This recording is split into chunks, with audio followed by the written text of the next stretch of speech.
miniature soldiers, big opinions. This is the Conclave Podcast. Hello and welcome to the Conclave Podcast. I am Rich or Rezza or BDR, whatever you want to call me. I don't mind. Today we're here to talk about we're going to say Genestealer cult. We'll see where it goes. I'm just going to say hello to every guy. So, Josh, say hello. Hello. Sandman. Hello, Rezza. And last but no means least, Adam. Oh, did you come in? Does help you say my name, but I was going to go, hello there!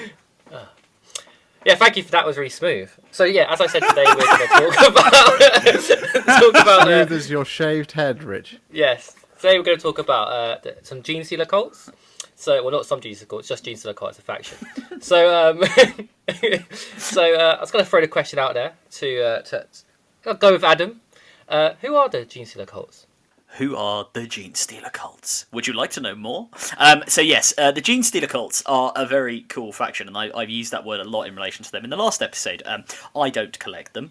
The expert on them is definitely Ed, from a gaming point of view. But I do know a little bit about the lore. So in a nutshell, the Genestealer cults are an underground society which worships the Tyranids, or sort of a form thereof, as their sort of gods, their star gods, and they are unsurprisingly brought into existence and ultimately controlled by the Genestealers, so everybody's favourite multi-limbed slashy nasties from the Tyranid army, and they sort of exist across the Imperium and also I think across Xenos worlds as well, it's kind of implied, and they are a sort of growing threat constantly to the Imperium, existing for years, well, decades, hundreds of years potentially, beneath the sort of strata of imperial society, and they have a kind of a cool sort of rebel, I want to say kind of pseudo,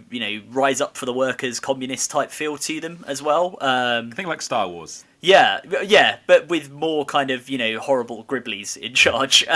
So they sort of build a following among the most sort of downtrodden in imperial society, which is, imperial society is basically everyone, bar the guys in charge, and they sort of want to, their mantra is they want to free the people of the Imperium from the evil worship of the false emperor, but not in a chaosy way, in more of a kind of freedom, except of course that freedom isn't real. It's the freedom to be turned into a delicious flavoured paste by the Tyranid Hive Fleet and ultimately consumed like a sort of meat-based milkshake.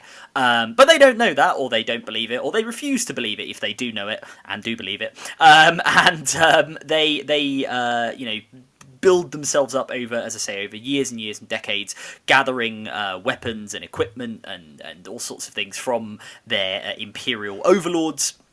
And they breed and reproduce, and there are different sort of stages of that evolution where some of them will look more like Genestealers, will have kind of more tyrannidy traits, so they'll have multiple limbs, they'll have kind of bulbous heads and bits of chitin, and then there are those that look a lot more human, that can effectively pass for human among the slightly genetically debased populations of the Imperium, who may or may not look indeed much like you and I today themselves, due to mutation, radiation, whatever you want to, malnourishment, general horrific conditions of living in the 41st millennium.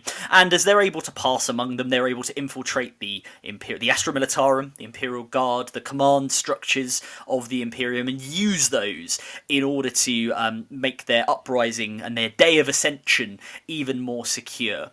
Of course, as I alluded to earlier, the ultimate fate of these ascensions is generally to get mushed and sort of consumed by the Tyranid Hive Fleet, unfortunately, because as the Genestealer cult population grows, it creates a psychic beacon on the planet, which ultimately calls out to their masters, their star gods in the void, who, as I say, are the ravening hordes of the hive mind, who subsequently head over to the world and take advantage of the fact that the Genestealer cults have at best caused chaos and at worst, for the Imperium anyway, have just overthrown the Imperium entirely on a given world, and it makes the Tyranids' job of making some soup a lot easier.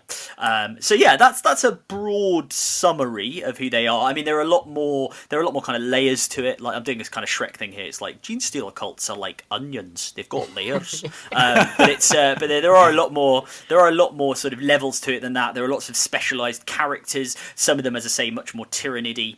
The Patriarch, who I'm sure we'll talk about, is just a Genestealer, effectively a big Genestealer. And then you've got specialised guys like the Biophagus, the Kellamorph, which I'm sure we're going to hear more about later on, among their units that you see on the tabletop and reflected in the lore, that all do different things to enable their day of ascension and their glorious uprising against the false, those false cult worshippers of the Imperium in the name of the Four-Armed Emperor. So at that point, I will hand back to Rich. Yeah, that's a very good answer. I was expecting it to be so concise. Well done. I'm very impressed.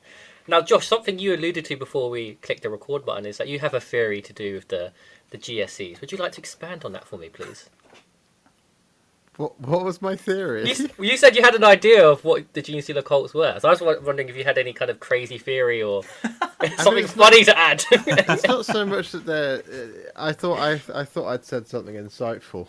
My mistake. No, it was going to be a throwaway comment about how they're just a bunch of dicks. Wow. That's all. Josh is an Imperial player. He's not going to love any organisation which is going to rise up and overthrow the Imperium. Josh is not going to be a fan of, is he? And I hope everybody's enjoying this. This is actually the Warhipster's last Conclave podcast. Don't worry. I won't, Josh. I won't let the cult get rid of you, mate. You're too vital. They confuse me, the Genestealer cults. Perfect. just because they're. I know that the Imperium is an impossibly large place, something that even though it continues to shrink and they lose worlds almost on a daily basis, sometimes hourly during the events of the Cicatrix Maledictum, and because of Imperium Nihilus and all that kind of stuff. But even though, like, it is boundless. Sometimes I wonder why the fuck the Death Watch sit in watch fortresses at any time when they know that there's pretty much a 95% certainty that there is a Genestealer cult somewhere on a planet in their system. If anything, they're pretty much in every single. They're almost in every single. There was even one they found on Terra, for goodness sake. So like, why is it not just a case of? It might sound cruel and harsh, but why not just, once every generation, just go and kill everybody in the lower levels of the hive? A bit harsh. Just to clarify, once every generation is everyone? Yeah, I'm okay Disclaimer, the Conclave podcast does not endorse class-based eugenics. Any views held by Josh are views held by Josh only. Anyway, sorry, I just thought I'd get that in there. But this is my thing with the Genestealer cults, is that, like, it always goes on about how they are literally everywhere, and it's like no one is doing anything about it. And then you read in like the Death Watch, it's like a kill team can like basically handle it on their own. So just literally go and station one in every single system, and just literally just like every 10 years, just go around every single one, just burn out the entire lower level of the hive. Jobs are good, and faction's gone, stealth, great, move on. Hello, are you in a Genestealer cult? What? No, I'm not. They're just, oh well, too bad. We're just going to set you on fire anyway. To be fair, that is very Imperium.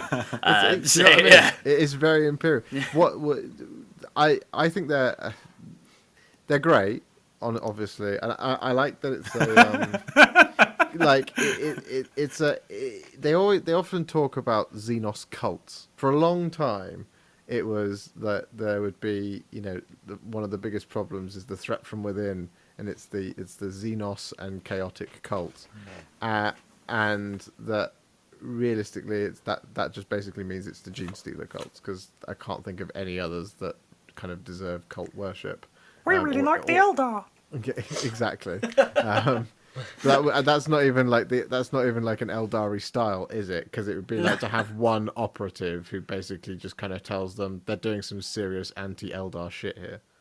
Yeah. But yeah, I kind of I get Genestealer cults. They're never something that I've kind of really liked as a diehard Imperial fan, but that is because because all things Tyranids I'm supposed to despise. You just crush him, right?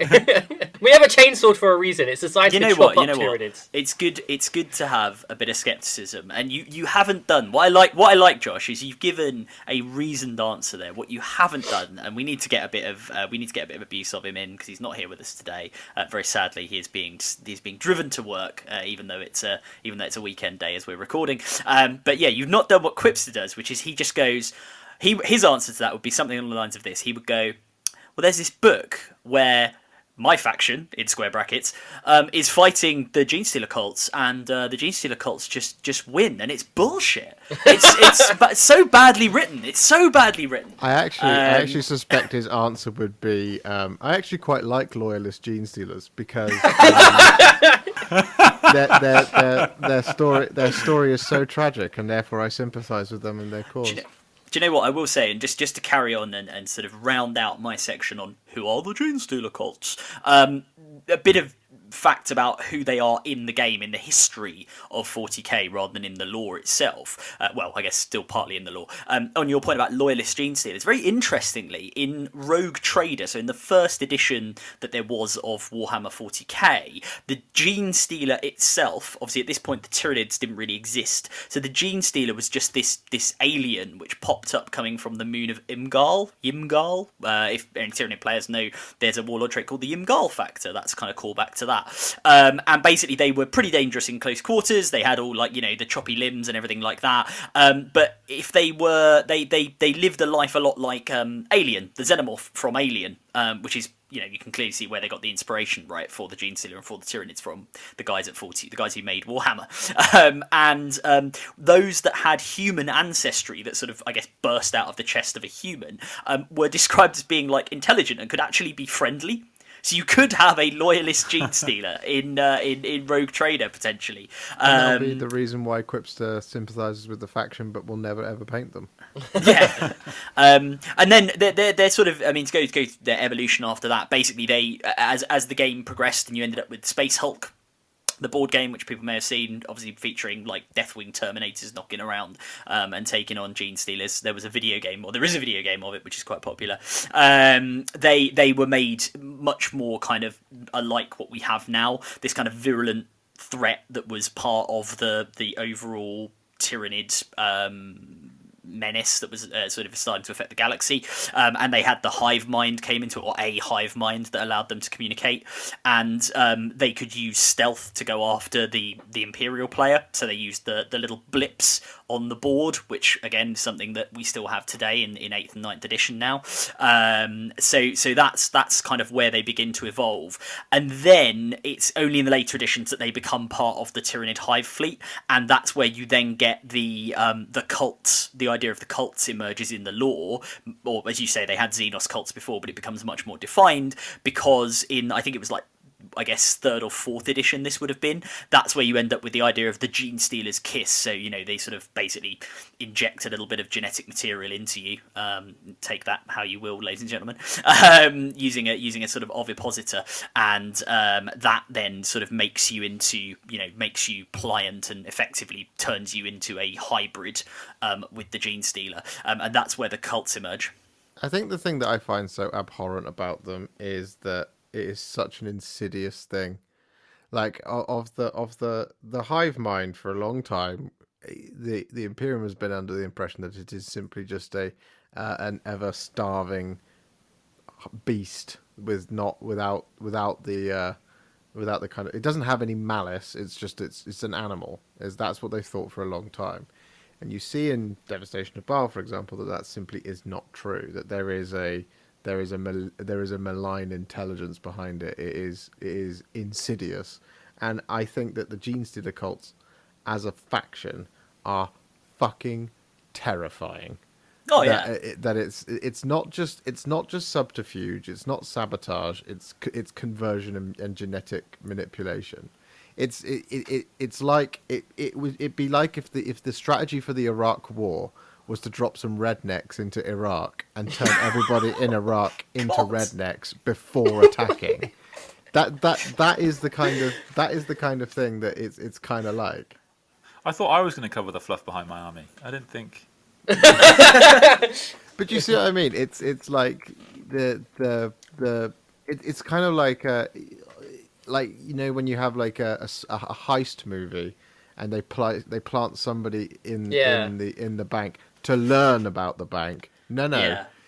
The idea of this is that you're going to rob a bank in 200 years' time. So you're going to purposely crossbreed and select the best kind of people to eventually create a bank teller that you can then manipulate using a code word that's long been put into their DNA line from 200 years ago to have them one day decide to pick up a gun and kill everyone in the bank to make your robbery easier in 200 years' time. How horrifying is that as a concept? Well, it's very like David Cronenberg, I think. Like for anyone who doesn't know David Cronenberg, the director, very famous for sort of the body horror. People talk about Cronenberg movies because one of the things in the lore is that like the Genestealer sort of hybrids, the people who get infected with the Genestealer's kiss, they don't know what they're doing, and they reproduce in the normal manner of humans, and they give birth to these like horrific mutant children. So what do you mean the normal manner of humans? What does that mean? Well, I've got a book. I'll take you through it. But a mummy and a daddy love each other very much now. So they have these like horrific sort of multi-limbed mutant alien children. Again, very sort of Cronenberg sort of horror type thing. And because they have this genetic conditioning, they just see it as a beautiful bouncing baby, and they love it unconditionally and will protect it at all costs with their lives, even though it is this horrific thing. So to your point, like it's a real horror movie thing, like I don't know, Rosemary's Baby, where she gives birth to the demon kid. You come round, Josh, as the Imperial Guard or the local militia, and you're like, that's not normal. We're gonna have to kill that, and they just turn on you, and they will murder you before they let you get rid of their cat-eating child, which is like munching on animals round the corner and stuff. It's properly grimdark, the Genestealer cults, when you think about it. And they're so reminiscent of Skaven from Fantasy and Age of Sigmar for me. I know it's not the same thing, but like, I hate Skaven. Honestly, they're just they just gross me out as a thing. Like I don't. But like I'm not like squeamish about rats and things, but Skaven, just any time that they're in something, I'm just like, oh, it makes a skin crawl. It's the same for Genestealer cults, which probably makes them very effective at what they're intended to do, which is probably why they're a really cool faction. But unfortunately, they're just not for me. As a last thing on that point, two things, Josh, which will probably just make you hate them even more, is that, so according to the lore, the cult of the Twisted Helix, one of the things that they learned to do was basically take the genetic re-encoding that happens from the Genestealer's kiss, which normally obviously requires you to go up and, well, get kissed by a Genestealer, and just put it into like the food and the water. Well, it is. It's like an ovipositor. He literally shoves a tongue down your throat, basically, and drops injects you with an egg of some sort. But I guess it dissolves and goes to change your DNA. But yeah, they've learned how to put it into the food and the water. So yeah. So they don't even need a Genestealer now. They can just do it. Like, they don't need a Genestealer to be there. They can just infect a whole planet by infecting the food supply. And there's also a bit of text here which I found just on the description of them, which I love because it's proper grim. I say love, it's gross, but I'll read it to you anyway. So it says, as the family grows, they will continue to isolate themselves, eventually forming a Genestealer cult. What follows is an ongoing process of hybrids breeding with captured and infected humans, with their human parents kept around as both breeding stock and for nursing and child rearing. Oh, how horrific is that? Like, people who say like 40k is not grimdark need to read a bit of Genestealer cult lore, because it is dark, like real dark. Yeah, it doesn't sound very pleasant. Well, this might be a good point to go on to their biggest fan. We've heard about why they're weird, they're messed up, why Josh isn't their biggest fan, and then we've got Ed, who loves them. So Ed, are you really weird, or is there something wrong with you? I think this is a fantastic example of the bullshit imperial propaganda, the fake news, my fake news podcasters right now, ladies and gentlemen, are trying to feed you lies and disgusting truths. Disgusting falsehoods, that's the one, sorry, that are so far from the truth. It's an incredibly loving society. There's so much support. Like the average life expectancy of someone in the Imperium is like 30 years. In the cult, you get like an extra 2 years on that. It's incredibly lovely. But yeah, I think for me, actually, like kind of Josh said, they are very, very insidious. And that was one of the things that attracted me to them. So I collect 2 other armies who I take quite seriously, I think, compared to how I take the Genestealer cult. So Tau were my first army, and so I kind of, got to know everything about them. And I take them probably a bit more seriously than I think a lot of Tau players do, because they're often seen as a bit more light-hearted kind of faction. And then the Dark Angels, I've obviously constantly engaged. You don't collect Dark Angels. You've never brought that up before. Well, I am constantly engaged in the meme wars with these guys about whether or not they are fallen to chaos. So I'm forced into taking myself way too seriously when talking about them too. With Genestealer cults, it's a proper, just like, it's absolute madness. And so it was something that would be, really, really novel to me. I actually had never played Genestealer cults before I started collecting them. But I always thought they looked really cool. They were one of the newest factions to 40k, which is kind of good because it means their life expectancy of models will be quite good, and they're obviously really, really great and detailed. And I kind of just came up with an idea for how I would do them, and that was kind of what propelled my spending habits to change into the cult of the Four-Armed Emperor. So my Genestealer cult are based on ADRWorld, which, as the name suggests, is on a world that is where it's dedicated to farming. And the traditional Genestealer cult models, as everybody knows, are kind of focused around mining. They've got mining lasers, they've got mining gear, rock grinders. But obviously, you can have a Genestealer cult Genestealer cult in any society. You can actually have them in any alien society. There is records of Genestealer cults on Tau worlds. There is even a record of a Genestealer cult on a craft world even. And there's actually an avatar of Cain that I believe even falls. They are everywhere, like Josh said. In fact, like if you read the Caiaphas Cain books, there's a bit of a common joke there, because it's like, at the end of the day, it was Genestealer cults all along. It is what happens quite regularly. Well, this might be a good point to probably go a little bit into more of what your Genestealer cult army fluff is, and the adventure of our favourite one, Spud. Yeah. Well, yeah, I tell you what, I'll take you through how my generations work. So this is something, that Adam kind of touched upon in his actually very elegant description, I've got to say, man, of how the Genestealer cult work. But so I kind of treat each generation differently on the farm. They all have different purposes. So I actually have 2 patriarchs, partly because I found this incredibly awesome old metal sculpt that is from the old Rogue Trader days, as Adam was saying, and partly because I'm a filthy power gamer.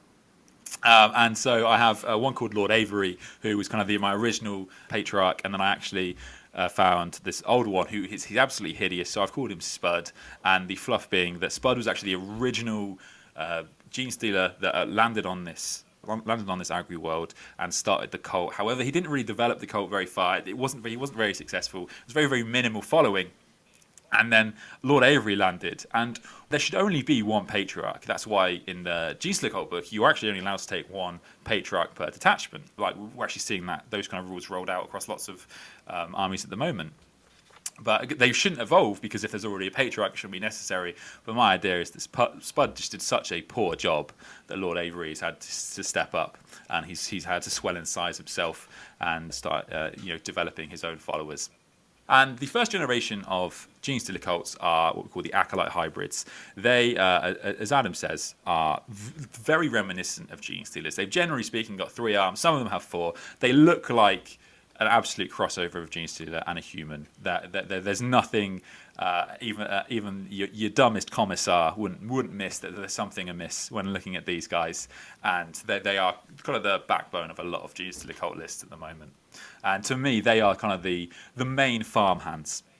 on the farm, and they do that. So on all of my Genestealer cults, my bases are all they look like ploughed fields. This is just using Sterling mud, and I've just raked through all of the bases to make it look like it's up and down, and I've put shrubs all the way along to make it look like a ploughed field, and it looks really, really cool, I think. So I've got that. The second generation of Genestealer cults are actually, again, they're actually also Acolyte hybrids technically, but they are a bit more human. So the idea with the generations is it's actually a cycle. So we start with the Patriarch, and each generation gets a bit more human until the final generation, where we actually circle back round, and the final generation is a pure strain Genestealer. And the idea being that hybrids dilutes the Genestealer DNA, but then secretly the beast is like deep within them, and eventually they'll emerge. So we have the Acolytes who look very Genestealer, then Acolytes that look slightly less Genestealer. Then we have the Neophyte hybrids. The Neophyte hybrids, to me, are they're the people that you're going to see if you look to the farm, right? Because you're not going to want the Acolyte hybrids on the surface. You're going to want the Neophyte hybrids. They look basically human. They've actually got hard carapaces on their arms. They've got very bulbous heads. If you got close, you can tell something's wrong. But from a distance, they look reasonably human.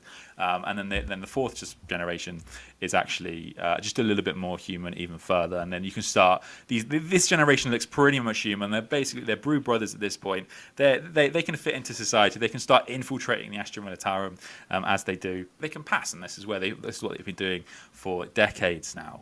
And the final generation, despite the fact we've got all the way down to like almost a human-looking person now, the final generation is a pure strain Genestealer. So we've gone straight back round and that's why we call it the cycle of the Genestealer cults, because it dilutes, and it just flips around right at the end, which is pretty cool. So I have a bunch of touches to my army to make them look a bit more farming. So my Aberrants, who I'm sure we'll cover in a bit, they all have scythes, because obviously they're on the farm. So it also you can proxy that for either kind of weapon, which works really well. All of my Neophyte hybrids, they have farmers caps, and they all look like Winter's SEO. It wasn't a homage to him, despite what Cripster may tell you.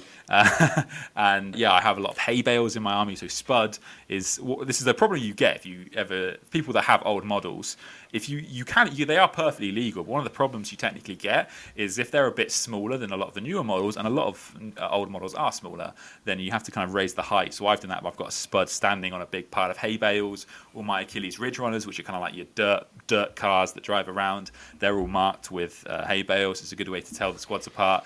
I've kind of used the farming thing to kind of actually help me, make the army. My Calamorph has got a cowboy hat. Admittedly, that's kind of an obligation as a Genestealer cult player. You kind of have to do that, I think. Yeah, that's really cool. It's a really good looking army, and it's different, right? Because I think, as I said earlier, the theme you often get in Genestealer cult armies, because it's the theme of the whole all the models really, is like miners and industrial workers and that sort of thing. Because as I say, they have this kind of pseudo-communist style, workers' revolution type thing, but it's all secretly driven by the Genestealer cult. And to that end, I've seen there are some amazing. Forgive me, I can't remember his name. There's a guy on Instagram who did an army last year that was like it had the full-on red flags, and it had like the the sort of Soviet artwork, but with the Patriarch in place of the sort of the leader gesturing everyone forward. So, but seeing yours as like basically agricultural workers. It's different, and it's cool, and it's interesting. So I think it makes him stand out on the tabletop. Yeah, this might be a good opportunity because you kind of mentioned a lot of different models and units with your description. So to ask you, what is your favourite unit or model? My favourite unit in the Genestealer Codex is actually the Goliath Rock Grinder.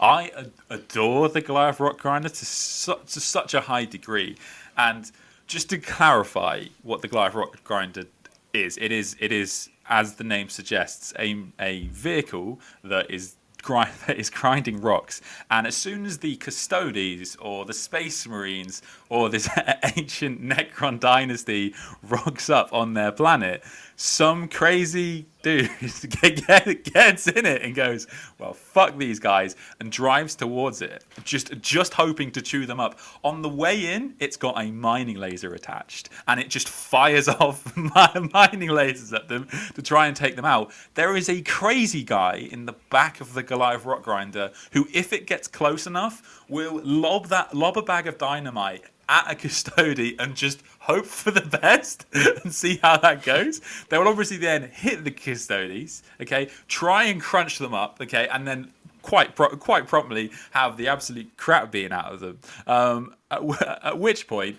the guy who's inside goes, "Oh shit, this has gone a bit too far," and presses a self-destruct button and blows it up. It's absolute madness to the key. What we were talking about later, what we were talking about earlier. Sorry. And I absolutely, just adore that unit. It's so incredibly fun. Playstyle wise, it's also really, really fun. So obviously you can kind of get first turn charges a lot with them, especially if you go second as Genestealer Cult. They're really, really fun. They're amazing for move blocking. They don't have a massive amount of output because they are vehicles, so they only hit on 4s, which is better than most vehicles, but still not that reliable. But what they are really good at is like a kind of a threat, and you can use them to really kind of direct the way your opponent plays. So I absolutely adore them on the tabletop, and I adore them in the lore. And it's just everything that unit does in the game is just so hilarious to me. Like if they shoot anything, I'm like, it's just so brilliant. Like I've just obliterated a plague marine with this random piece of mining equipment. I'm going to try and chew up a chapter master with these dozer blades. Like this is just fucking brilliant. So yeah, that is. It's honestly one of my favourite units in 40k, just because everything it does makes me laugh whenever I play with them. Thank you, Josh. You mentioned, before we came on to record today, that you had painted a Genestealer army. So, what is your favourite model, or your experience of that? What was your favourite model? I guess. So I did for a client in Europe. I did a large Genestealer Cults army. He wanted, I'm trying to remember it off the top of my head now. It was 45 Acolyte hybrids, 30 Neophyte hybrids, a Acolyte Icon Ward, a Brood Lord, 46 Genestealers, 2 Malanthropes, 12 Ripper Swarms, and there was something else that I'm kind of struggling to remember. So I've painted a lot of Genestealer Cults. However, my favourite Genestealer Cults model is one that I did not get to paint, and it's because I think it was I think that it was Games Workshop. It was some brave Games Workshop's employees' attempt to inform the rest of the world that the cult hath come, and it's over for us. And that is, of course, the Nexus. And the Nexus is I'm looking at him now. It's tough to kind of describe him, but he's basically our Genestealer cultist standing over a map of Lenton, which is where Warhammer World is based. So the buildings that you can see on his hololith display, that is Warhammer World that you can see there. And I think this was Games Workshop's way of saying the cult has already infiltrated Games Workshop. That's it. It's over. We didn't do enough to keep them away.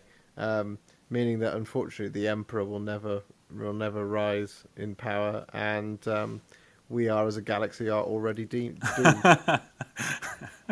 More importantly, Warhammer is still a thing at that time, so that's good.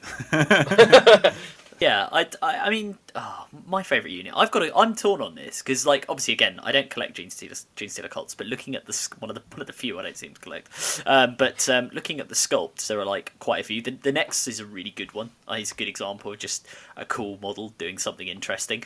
I also, for that same reason, I really like the Clamavus. The Clamavus, if you don't know who he is, he's another cultist, and he's sort of got this like mobile DJ booth with him and a staff which has just got a big speaker, it just looks like he's just walking around like blasting out dubstep or something across the battlefield because he's got this like little deck with him that he kind of fiddles with.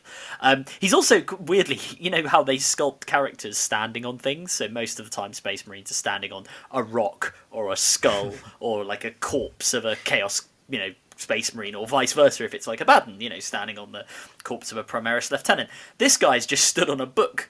He's gone, I don't need to read anything. We can do it all using my absolutely solid beats, which I'm about to drop. So he's just stood on the book.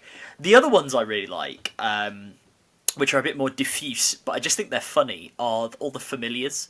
So the Genestealer cults get access to these like little tiny models who are these like little mini sort of proxy Genestealers, who lore-wise are basically formed out of the raw psychic energy of the cult, effectively. Like the Patriarch somehow transforms this psychic energy into like a little dude, and there's a bunch of these. There's the alchemical familiar or alchemicus familiar.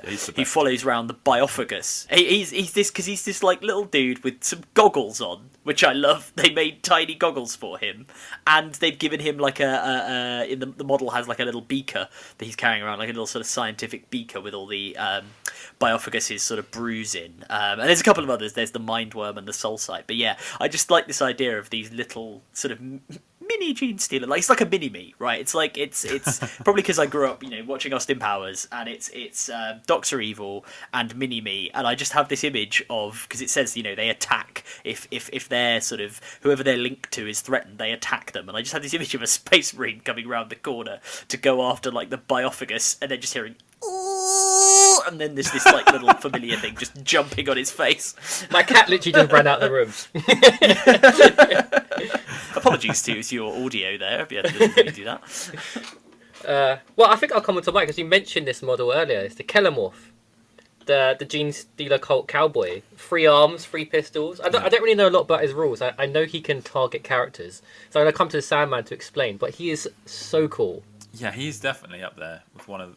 Yeah, I mean, I think yes, some of the models of the Genestealer cults I think are genuinely ridiculously underrated as some of the best models GW have made. Like actually the little familiar with the chemical is actually a brilliant. And the Kellamorph is definitely up there. Incredibly popular model.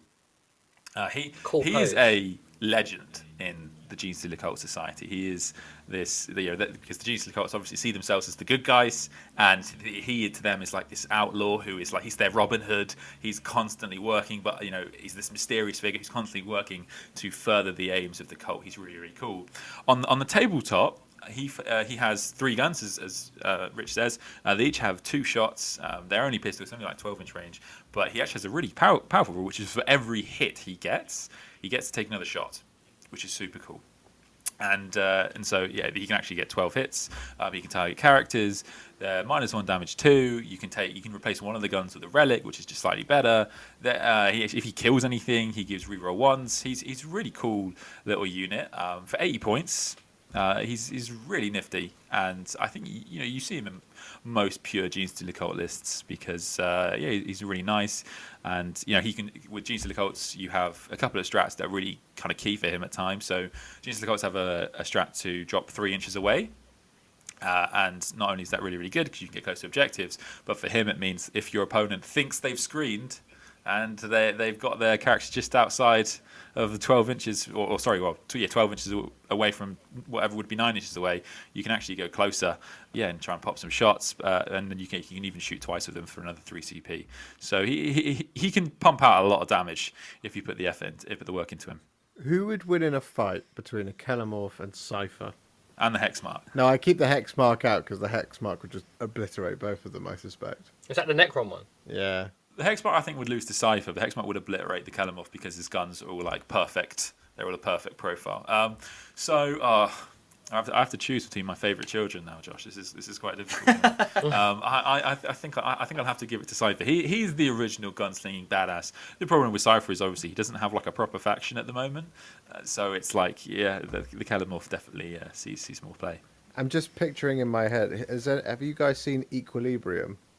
Yes. Yeah.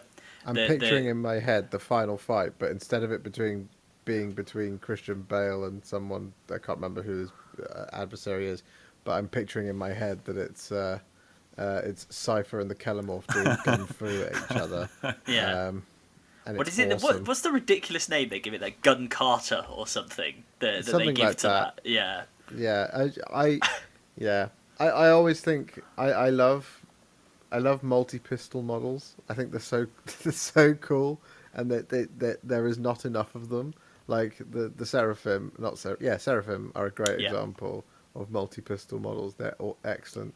Kellamorph is an excellent thing, and all I'm doing is as I'm sat here, as I'm listening to you guys talk about the models, I've just got the Games Workshop website open in front of me, just looking at the Genestealers, reminding myself of the hell I put myself through painting them. No, I'm joking. Looking at them as from a in terms of design. Part of me always, whenever I think about Genestealer cults, I always think, man, I wish there was a Guavesa range for the Tau. Yeah. You know, the Imperial citizens who have joined the greater good, the cause of the greater good, and yeah, that's all I'm saying. Thinking, listen, even as we're talking about Genestealer cults now, I'm sat there kind of going, oh, I wonder what that would look like one day. That would look awesome, because they wouldn't obviously look genetically mutated, but there is a clear two design philosophies that I think would merge quite nicely when Games Workshop finally, eventually, maybe possibly gets around to doing a lot it. of scope for conversions there. Well, it's interesting because for the Genestealer cults, like Ed said in the lore, like they've gone into Tau, they've gone into Orcs. Yeah, Orcs doesn't work so well because Orcs will kill anything that isn't orky enough. The other interesting one for the Tau is the Kroot. So the Kroot can detect a Genestealer cult because of their ability to basically they smell pheromones, and the this super tells smell. them about the best power. super smell. Yes, just some background of this, listeners. Just on a quick tangent, one of our famous tangents. We are all involved in a brilliant Dungeons and Dragons campaign, which is ably being dungeon mastered by our very own Warhipster Josh here, and Rez's character is a Leonin, a sort of lion man who has a sort of super smell ability, and not as in he smells, as in he can smell things. So our parties are constantly beset by Josh is going around, okay, what are you doing? And Rezza will be, oh yeah, I'm just going to see if I can sniff anything. So maybe he's actually a Kroot secretly, and he's smelling for the Genestealer cults, smelling the pheromones, and then exterminating them with his Kroot / Leonin power. It saddens me that the Dungeon Master's Guide does not give me the option to make him do a sniff check. It's always investigation or perception that we have to go with. We could work that in. Check. Just do a sniff check. What, on your charisma? I Wisdom. Wisdom.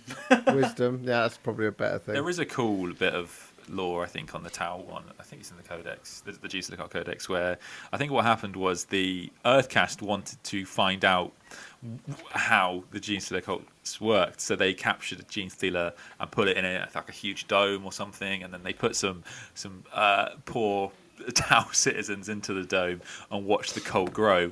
Unsurprisingly, accidents happened and the cult got out, and then the whole planet had to be destroyed. But don't. So that's a good piece of advice, I think, for our listeners. That sounds like a plot to a movie. Yeah, I mean, yeah. The thing is, the Genestealers, not specifically Genestealer cults, but just Genestealers and Tyranids in general, right? Are in 40k are just Jurassic Park. Stop experimenting on them. Stop trying to put them in tubes, because it always like, oh no, it's safe this time, and then they break out, and then you've got an infestation, and then the Death Watch have to turn up, led by Josh with his flamethrower, and go and just murder everybody because of your cock up with the security.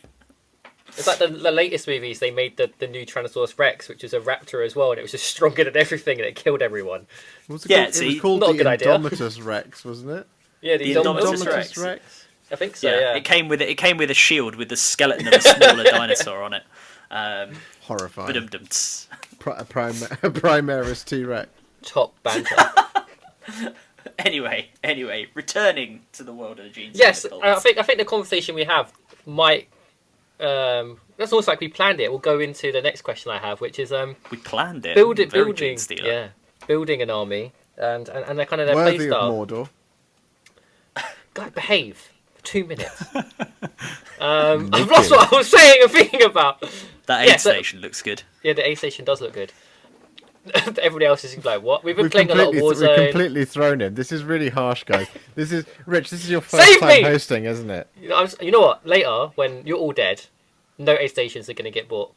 Or what? Like last night. Yeah, so we play a lot of Warzone. I'm going to put some context into this. And lately we have been having a lot of people press up on the D-pad to get revived. Because we die a lot, unsurprisingly. We're not very good. Oh, I'm not. No, we finished second like 4 or 5 times last night. Anyway, that's another tangent. We were meant to not stop tangenting. Now we're tangenting again. I want to talk about their play style and where to start building an army. So I'm going to first come to the Warhipster, who spoke about earlier his painting of them. How would you go about painting such a large, multi-model, horde-like army? I would start a small fire. Great, thanks! And I would throw them all in the bin. No, I think, Ed, we were talking about this the other night, weren't we? About how to build like a Tyranids force or a Genestealer cults force. Now, I think for me, the way to run Genestealer cults is to run it as a horde, as disappointing as that might be to some people out there, because I think annoyingly for Genestealer cults as well, the Acolyte Hybrids box, it's a box of 5 miniatures. Yeah. So in order to run it as a horde, it's going to get real expensive. But those 5 miniatures, Ed, you'll be able to tell me this. Isn't it like 5 Acolyte Hybrids is like 15 points and a nod? 8 without any war gear. For me, like the best way to build them is to build as many troops into it and just flood the board with Genestealers, Genestealer cultists. To go about painting something like that there is not a hard and fast way of doing it. I think it depends entirely on which scheme you go for. It's a really tricky one. I think because I did Cult of the Four-Armed Emperor, I want to say. So I primed it all in Mechanica Standard Grey and basically took it in chunks of 5 models at a time. Simplifying your color palette when doing a horde army is absolutely the most important thing you can do to get it done quickly. However, one of the problems you have with Genestealer cults models is there is an insane amount of detail on each one of those models, and it's all sculpted on. So it's not like, for example, a Primaris Space Marine, where all of the purity seals, pouches, daggers, knives, all the kind of hanging reliquaries and all that kind of stuff, all of that is optional. On the Genestealer cults, all of the grenades, the detonation things, whatever they're called, the little, they look like... Blasting charges? all those kind of things. Grenades, satchel charges, icons, hanging chains, all of that stuff. That is all sculpted detail. So one of the hard things about doing them quickly is there's unfortunately no shortcuts with Genestealer cults because there is that level of detail on them. If you contrast that with something like a Tyranids army on a Genestealer, you've just got the carapace, you've got the claws, and you've got its skin. It's 3 different main features. Whereas I've got the Kellamorph open in front of me, which might be a little bit unfair. But there's the black leather, there's the black armor guards, there's the grey kind of harness that they wear on their chests and stuff like that. You then got the cloves, which are a different colour again to the carapace, which is the same colour as the hive that they come from. You've then got the flesh, you've then got all of the metallics as well. So realistically, the best way to do it very quickly is, as I say, is to simplify that colour palette and then do it 5 models at a time. And just know that it's going to take you a long time, but it'll be absolutely worth it, because if ever you turn up to any event with a horde army and you put that down, every hobbyist there is going to want to come and shake your hand, COVID permitting. So yeah, it's a bit of a cop out answer, I'm afraid. It's a little bit like, and sorry to bring it back to or bring it over to one of my armies, but it's a little bit like Sisters, I think, in that respect, right? Because it's a physically smaller model, right, compared to like a Primaris Space Marine. Obviously, not huge, but it's still smaller, with a crap ton of detail on it. I mean, your average Battle Sister has the cloak. If you want to do all the detail on the bolter, which has got a little sort of gold icon on it, you've got the backpack, you've got the edging on the backpack, or the power pack, I should say, the edging on the power pack. You've got the whether you want to do effectively the like armored corset in leather. You've then got the metallic detail on that. Like, and then they've all got purity seals, and half of them have got what is basically a garter belt on, like a sort of metal garter around their leg. So there's just loads of detail, and while I cannot possibly say that I have painted either to the level or to the numbers that you did, Josh, with with the Genestealer Cult Commission, like I most recently finished like the infantry for my sisters, which was basically another 20 battle sisters plus some Rezzaprime, who are flying infantry, and my god, it took a long time, and I'm now dealing with tanks because and the Triumphs and Catherine, which is a small number of models, because I don't want to be doing more horde, more sort of horde troops. So yeah, it's a difficult process, but it takes time. But if you get it right, it looks crazy good. And I think Ed, your one is a great example of that. Yeah, I think there's a couple of things I think I did myself to make it more interesting. One of the things, this is not a particularly good answer because not everyone has this option, because I have 3 armies, as I said. I can flip between the 3 if I feel like painting something else, and that's often something good to do, just to kind of mix it up. But you can kind of do that within your own army. One of the lovely things about Genestealer Cult is you kind of get to do multiple color schemes. So like Josh says, you have Genestealers and you have Acolytes, and so you kind of get to choose a Hive Fleet scheme, or you get to choose your Genestealer Cult scheme, which is really, really cool. Like Josh says, they are incredibly detailed models, and if you paint all of the details, you'll get 100% respect for days. But at the same time, you're probably going to be okay getting things to a tabletop standard first and then moving up, because what you can always do is start off with just like a base coat and a layer coat, and then you can go back and add in all the buttons and panels, and there's some stuff you're going to have to paint, like the grenades and stuff. You can't just have them the same color, but you can go back and add some things later, and that will work well. But you can also mix up the schemes between the units even, so like your Acolytes and your Neophytes, you're probably going to want them to look a bit different. You're certainly going to want your Neophytes and your Brood Brothers to really stand apart. So make sure that you keep yourself interested as you're painting them, I think, would be my advice. If you'd like a cheeky pro tip, the best thing I've found is discovering a dry brush that ties it all together. And that is the easiest way of taking it from a tabletop standard to a higher quality standard, particularly within a horde. So the cheeky pro tip I have for you is, if you have a slightly warmer scheme, do a dry brush of Screaming Skull all over the model.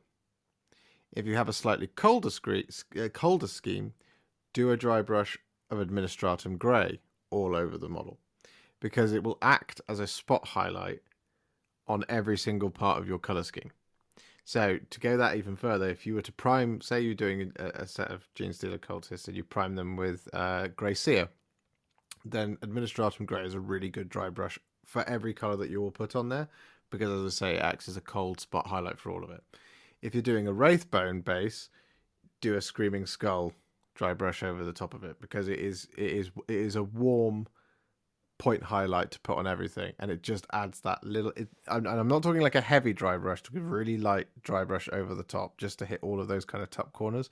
That is the quickest way to take it from tabletop to parade ready. That is an awesome tip. I'm gonna totally do that. That's fucking fantastic. That's a really good. I never heard that before. I learned that from the terrain painters team. So what they do is they dry brush everything on the terrain with a little bit of just a little bit of Screaming Skull, because it acts as a blender of a highlight across all of it. It also just adds a bit of, because Screaming Skull is kind of quite a yellow, but it's quite pale as well.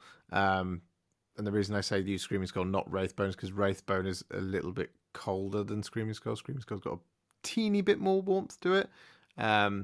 It just kind of acts like, if you do a Screaming Skull dry brush over a building, it adds a bit of a dirty spot highlight to all of it. So the same, if you're doing it on a warm scheme, you get a bit of a dirty spot highlight onto a warm scheme. Administratum Grey for a cold scheme. I love it. That's a great tip. Awesome. That's really good. Thank you. That's my one part of this podcast where I will give a serious answer without giving a dickhead answer first. That's why we have you on, mate. That's what it's for. It's 90% dickhead for the 10% seriousness. I'm kind of disappointed you didn't have a dickhead answer. I should have sabotaged the Blood Angels podcast way more than I fucking did. Like, this is pushback. I was going to say, and Josh, I don't know how you feel about this as by far the most sort of accomplished painter I think out of all of us, unless stop it. you want to have an issue with that. Yeah, I was going to say, but like, so one thing to do, and I know Rich is going to say name drop, so I'll get it out of the way. But I remember once we were having a chat with Say Hi Paul from DZTV, and he made. Yeah, there you go. And he made a very good point, which I felt really that one in my liked. bones. Because he paints. I mean, he's got like a ludicrous amount of Warhammer. I mean, the guy just has tons of it. And I thought he made a very good point, which is he said, 'cause we were just talking about painting and a similar thing about how do you avoid painting fatigue, right? And an army like Genestealer Cults and Sisters are good examples of where that can happen very quickly. And he sort of said, well, look, I paint everything to be seen from about 1.5 meters to 2 meters away. Like he said, most of the time I'm going to be playing with, I know I'm not putting them like on display or entering them into like Golden Demon or a painting competition. So I'm painting the majority. You have a few showpieces, but I'm painting the majority of my army, the majority of the, certainly big troop units, to be seen from about 2 meters away, or 1.5 meters. I.e., when you're standing over a table, that's about the distance you'll see them from. And if they look good from there, if you go in real close and like your dry brush is a little bit over on bits that it shouldn't be, it doesn't really matter that much. And obviously, if it matters to you personally, go ahead. Put all the tiny details on. As I say, I did that with the Sisters and it nearly killed me. But yeah, you can do that. It is fine to do that. And I think one of the things that, certainly I suffer from, and I think this is the sort of the Warhammer example of, how do I describe this? Like, when you go on Instagram and it's just a sanitized version of everyone's life, right? Everyone looks better on Instagram and everything looks more glamorous on Instagram than it really is, right, in real life. Let's be honest, right? We're all guilty of it. Speak for yourself. I represent the and there is everything on Instagram for me is exactly the way I live my life. No mistakes. Yeah, no, it's fair enough. That's fair enough. They call me one take Warhipster for a reason.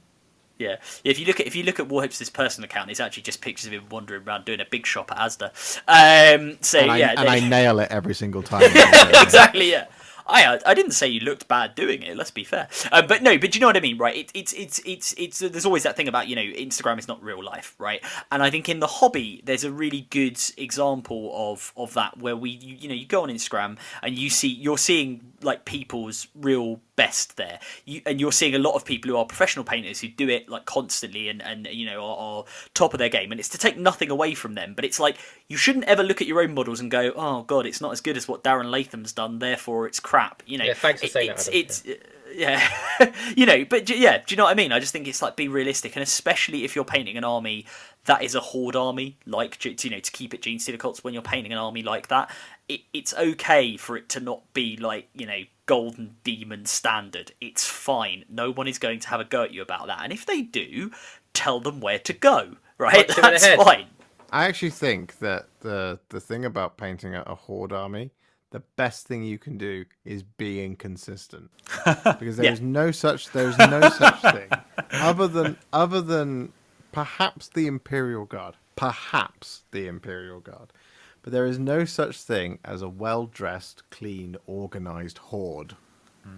Yeah, it kind of defeats the purpose of a horde. Who has ever gone, oh my god, there's an absolute horde of parade-ready Blood Angel Space Marines. Yeah. It's never like that. Like orcs, it is a rabble, it is a horde, it is a mob. It is, and if you ever look at a real mob, yeah. And so inconsistency is key, I think.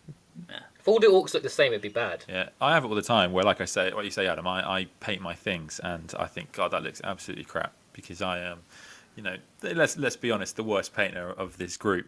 But then I'll be honest, I say that, but I have never put my every time I put stuff on the table, I always think, fuck, that looks all right. Every single time. Yeah. And it never doesn't happen. I remember Say Hyperwatch did the exact same thing.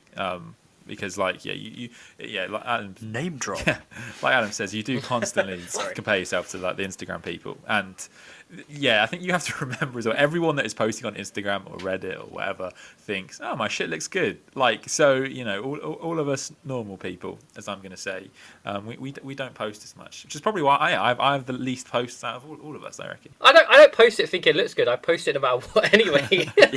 Yeah, I want to issue a challenge here to our listeners, which is for 2021. If any of you are thinking of doing a new army and you're doing the New Year new army, to pick up on something Josh was saying, I would like to challenge you to do an army of well-dressed orcs.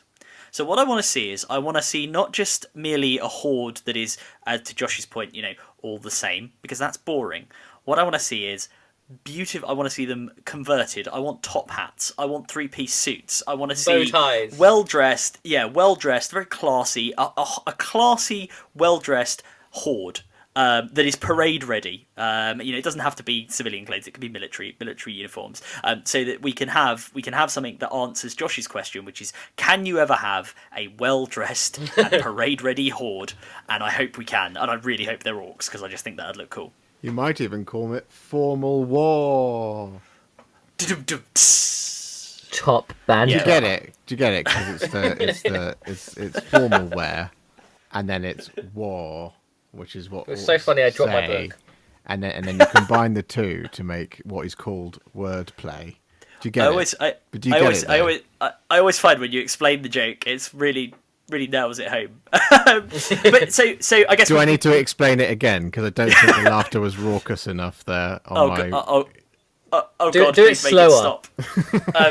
So no, what I was going to say was having done, I guess, the painting side. I don't know. Fundamentally, sorry, Rich, you're in charge here. Yeah. So what I was going to say about building an army, as in how do we build an army?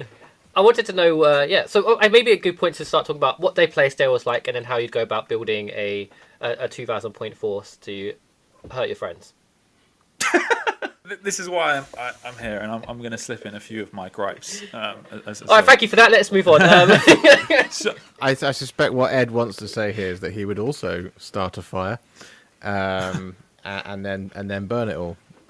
In his garden and post about it on YouTube. So, in terms of the playstyle, the first thing I want to say is that, in complete counter to my acquaintances, let's go with that, acquaintances on the podcast. We just got downgraded, guys. Damn! From friends to acquaintances. So everybody should collect Genestealer cults for one reason and one reason only, is that there's a lot of layers to them. As Adam says, they are a Shrek army, and what that means is when they are not so good, they're still actually quite good. Because there's a huge amount of ways you can play them due to the number of tricks that they have, and the problem that they have at the moment is that they can't do what pretty much everybody does in 9th edition. And you guys actually touched upon this, all three of you, in the podcast and the Instagram lives you did yesterday.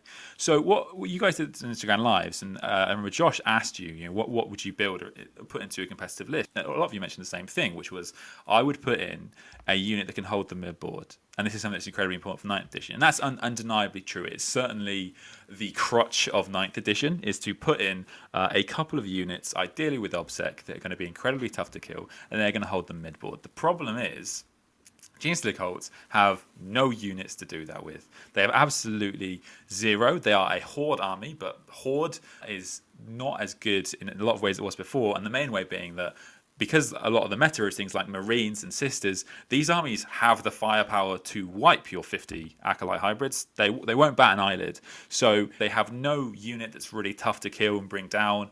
Every unit has it's pretty much just got a 5-up save. The vehicles only have 4-up saves. They have absolutely no way to just sit on and hold objectives, even your backfield objectives. If your opponent has got mortars, your backfield objectives are under threat. It's not like, you put a unit of tactical Marines and you're pretty confident they're going to survive to the end of the game. There's a good chance you would lose those units, and it makes them really difficult to play around. So when you play Genestealer cults, what you try and do is you try and either swamp the objectives with enough models to try and mitigate that problem, or you can take lots and lots of small units to try and really annoy your opponent. Because what you can do then is, if you've got lots and lots of small units, at that point, your opponent has to split fire in order to kill everything. And as lots of people take big units in 9th edition, what that means is it becomes quite hard to predict how your firepower is going to go, and you will waste firepower in killing 3 units of 5 as you would do to killing 1 unit of 15. So that's one of the ways you do it, and certainly Acolyte hybrids are the way to go there. So let's start off with the troops just quickly. So there are 3 troops options for Genestealer cults. So we have Acolyte hybrids, which are the first generation of Genestealer cults. We have Neophyte hybrids, which are like the 3rd and 4th, and we have Brood Brothers, which are either just hypnotized local populace, or they're all 4th generation. And so Acolyte hybrids are half Genestealer. What that means is in the gameplay is they actually have Genestealer claws. So they have Genestealer claws and they have a cultist knife. They're exactly like Genestealers. So on 6s to wound, they get extra AP, and then they've got lots and lots of attacks, which is really, really good. And they also have access to lots of really cool weapons. So they have 3 weapons that you can choose from. A drill, which does mortal wounds. You have a rock saw, which is like a super good power fist. It's ×2, it's -4, and it's damage 2 with no minus to hit, which is basically what you're going to take most of the time. If you can, you're going to spam them, and if you can't, you're probably going to take you can take rock cutters, and rock cutters are one of my favorite units in the game. The reason they're one of my favorite units is because they have one of my favorite rules. So they're -1 to hit, like a power weapon. They're ×2, they're ×2, -4, damage D3. But if a model takes any damage from his weapon, you roll a dice. If you roll over the number of wounds they have remaining, you kill the model, which is just an absolutely brilliant rule. It's just so funny. So that will kill Gilliman, that will kill a Catan, it will kill absolutely anything. Is it that the model is just removed? It just kills the model. The model is slain. That's really cool. Yeah. That's what I mean, is it counts as slain. Yeah. So it's not like it receives X wounds or it can be saved. Is that and the other? It's just slain, yeah. It's just removed as slain. Yeah. That's really cool. That's really cool. Yeah, so generally speaking, you're going to take lots of rock saws or rock saws and rock cutters, because you only get 1 rock saw in the box. And like Josh says, it's quite an expensive army to collect if you focus on acolytes, which can be a problem. The other 2 units that are troops, this is where I have a bit of gripes. So you have 2, and they are basically the same. So you have Brood Brothers and you have Neophyte Acolytes. They are both basically identical to Guardsmen with extra leadership. So the Neophytes are 1 point more expensive, and the reason for that is because they get access to your cult creeds. Brood Brothers do not. A bit of a sign though, actually, because a lot of the cult creeds are not that effective in the game is the problem. We also, for some weird reason, our Genestealers aren't affected by our cult traits, which includes the Patriarch, the founder of the cult, and our vehicles aren't affected by cult traits, which is a weird one because 8th edition, if people remember, started off with Space Marines and Chaos Space Marines who had their chapters tactics and legion tactics only affected their Marines and bikers and dreadnoughts, and they didn't affect their vehicles. And then GW went, oh, that's a bit harsh, we'll remove that, and they gave it back to everybody. And then when they got to Genestealer cults, and they were like, except you guys, fuck you, you guys don't get anything. So we don't get many meaningful traits, which is a shame. We don't get a lot of variance there. I thought the whole point of Rusted Claw as well, which is obviously one of the cults, was that they have some special. Sorry, and again, this is my ignorance of it. I thought they had some special thing with vehicles. I thought that was sort of the whole point of them, that they're more mechanically aligned, right? They rise on Forge Worlds and stuff. Bladed Cog are the four. Bladed Cog. Yeah, so it is a bit annoying. There are a couple of generally speaking, in terms of the cult creeds. What you're going to want to do is take Cult of the Four-Armed Emperor. Is very, very good. That gives you +1 to charge, which basically needs to be army-wide. I know that sounds like a thing that loads of people with deep striking armies are going to say. But the problem is, when I say Genestealer cults are a deep striking army, they don't really have any other viable way of delivering that. They have to deep strike. The book is built around you deep striking these units. So being able to deep strike reliably is so important. Generally speaking, I like Twisted Helix. Twisted Helix is +1 strength. One of the big problems with Genestealer cults is that you're not actually killy enough, despite what seems like a lot of attacks. And so being strength 5 over strength 4 mitigates that to a huge degree, because if you're strength 4, as soon as you go against things toughness 5, and there's a lot of things that are toughness 5, Custodies, Gravids, Blade Guards, Plague Marines, all these kind of things are really common nowadays. If you aren't Twisted Helix, you're going to really struggle to kill them. And +2 to your advance is also super helpful, because Genestealer cults have multiple ways of advancing and charging, which is awesome. So the other thing I would like changed about the Genestealer Codex is to actually differentiate the Neophytes and Brood Brothers, as I say, because they're just very, very similar and it's quite boring. I would like a bit of flavour to them there. I would like Neophytes to be a bit different, just in some way, to give me a reason to take them. More so, they do have access to some cool weapons, but unless you're Bladed Cog, they're just so inaccurate. They're just not gonna do anything meaningful in the game. So you're gonna stick with the Acolytes. If you could write the Crusade rules for Genestealer cults, The Crusade rules. what would you think it would look like? Yeah, because we've just seen all this stuff with the Floor and the Lost for Blood Angels. Yeah. Right. So, wish list item for you, Ed. How would you like to see them run in Crusade?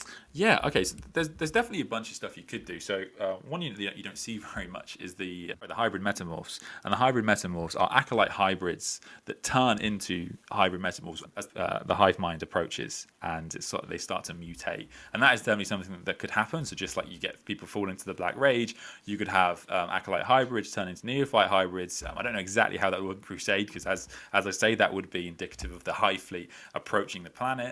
I definitely think you'd want way more rules around sabotaging your opponent.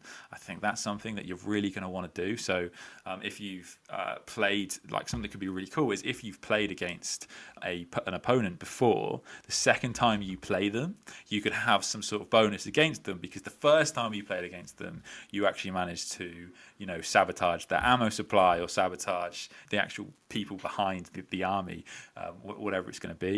Yeah, there's really, really cool stuff. I think stuff around the generation cycle would be really, really fun. So the idea that maybe you have it like there could be some sort of benefit to starting off with just acolytes, who are the first generation, and then eventually you go down the generations and you can add more and more of the generations to your army as you go through the Crusade. I think that would be really, really, really cool, that there's no restriction to say that the Crusades you're going on, in fact they probably would take decades and decades of time, and that would actually absolutely make sense to encourage you as a Genestealer cult player to kind of go through the cycle, and then you ultimately end with creating pure strain Genestealers. And yeah, that could be really, really fun. So yeah, there's definitely a lot of stuff I think you could do with them. Because I think that weirdly the Raven Guard Codex supplement gives me a lot of hope for what could happen for the Genestealer cults Codex 2. Because the Raven Guard supplement, if you play it as the Raven Guard, I think were intended with that book, rather than appearing assault in centurions 3 inches away from your opponent. The Raven Guard supplement is very much based on making your opponent fight where you want them. There's a lot of stratagems and stuff that are about directing the flow and the placement of the battle. And one of my favorite stratagems in Genestealer cults is the plan Generations in the Making. Just for its title, I know what it does is absolute nonsense, but the title for it is perfect. And the whole idea of the Genestealer cult's uprising is that it happens when most of the time it happens when the Genestealer cult wants it to happen. Sometimes it happens prematurely, like on Vigilus, it happens because of the Cicatrix Maledictum, and they go and just decide to uprise at that point, which is why it's effective, but it's not as effective as it could have been. So in my mind, I think the Raven Guard Codex is encouraging, because I think you'll see a lot of you can't deploy here because of sabotaged buildings, or things like munitions not working, like you can basically shut someone's bullets down for a week because the Genestealer cults have sabotaged it. Yeah, that's the kind of stuff I'd love to see in the book. Is there a strat? Sorry, just like off topic, because you mentioned about traps and stuff. Is there a strategy which allows you to blow up vehicles you destroy or something? Not vehicles you destroy. Your vehicles that have demolition charges in them can auto blow up for 1 CP, which is a super powerful strat, actually in 9th edition. Yeah. The strats, are not amazing for Genestealer Cult and quite expensive. So, yeah, I definitely have some thoughts there. But to cover kind of the play style. So in terms of the key characters that you're going to see, Genestealer Cults actually have a lot of characters in the game across the HQs and elite slots. They'll often be very character heavy. It's actually one of the things that's quite nice about collecting them, because that's actually quite quick to paint them, because you'll get a lot of points quite quickly by collecting not so many models.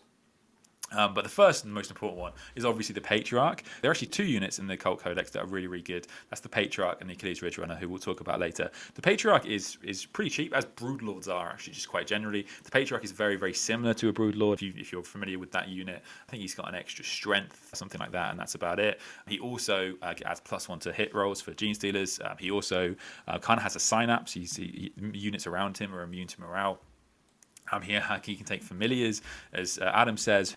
But he's also an absolute weapon in combat. He's super good for his points. So that is, he's one of them going to be the main hammers of the list if you're playing against one. He also has access to psychic powers, and the cult psychic powers are actually low key amazing. So they have access to maybe even the best power in the game, which is Mass Hypnosis. Mass Hypnosis is so good. It is basically 3 powers in one. I say it's 3 powers in one because if you look at it, even in the Space Marine supplements, all 3 parts of this power are individual powers across the various chapters. So you get a -1 to hit, you get a fight last, and you get no Overwatch if it goes off, which is a super good power, incredibly flexible. So that's really, really good. You get +1 to attacks and strength, which is incredibly powerful. So one of the good things about Genestealer Cult is certainly the psychic powers, I think, which is really, really amazing. The Magus is also just kind of like a general psyker. You've got the Acolyte Icon wards, and as Josh says, you're often going to see huge blobs of Acolytes now, and they're often going to have Flamers, because one of the big changes Genestealer Cult's got in 9th edition, as everyone did, was 12-inch Flamers. Neat, and if you're going to do that, you're probably going to want the Acolyte Icon ward for big hordes, because it gives you a 6-up feel no pain, which is really, really helpful. It does help your morale as well if you haven't got the Patriarch nearby, and actually helps your Aberrants survive a bit longer too.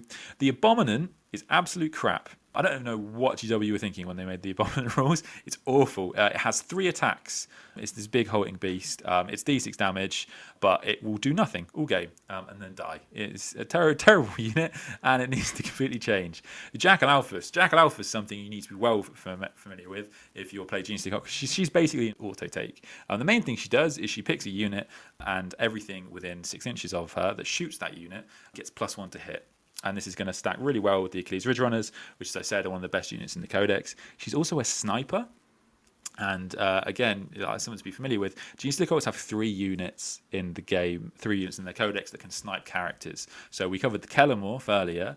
We've got the Jackal-Alphas, who just fires 1 shot. And the other one, which you'll probably be familiar with, is the Sanctus. The Sanctus is the one that blows up Psykers. If you've ever seen this in battle reports or whatever, if you take any wounds from the Sanctus, from the gun, you count as perilsing from the warp. When I played our friend AJ, who we've had on the channel, he actually one-shotted Ahriman, and then Ahriman blew up, because if you die from perils of the warp, you basically count as exploding. It was absolutely fantastic. However, it's only good against Psykers and it doesn't come up that much, but when that happens, it's absolutely incredible.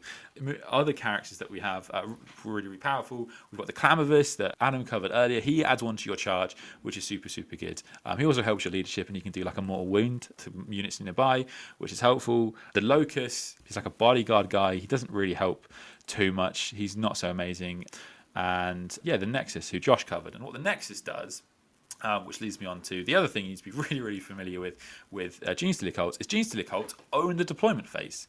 And the Nexus really helps here. So the way Genestealer Cults work is that you can choose not to deploy your units as you would normally in the deployment phase. What you do is you deploy blips.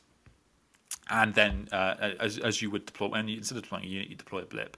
And then, if you go first, you then reveal where the things are on the board, and then you can move. If your opponent goes first, your opponent actually moves first, and then you deploy, and your opponent can't deploy within 9 inches of a blip.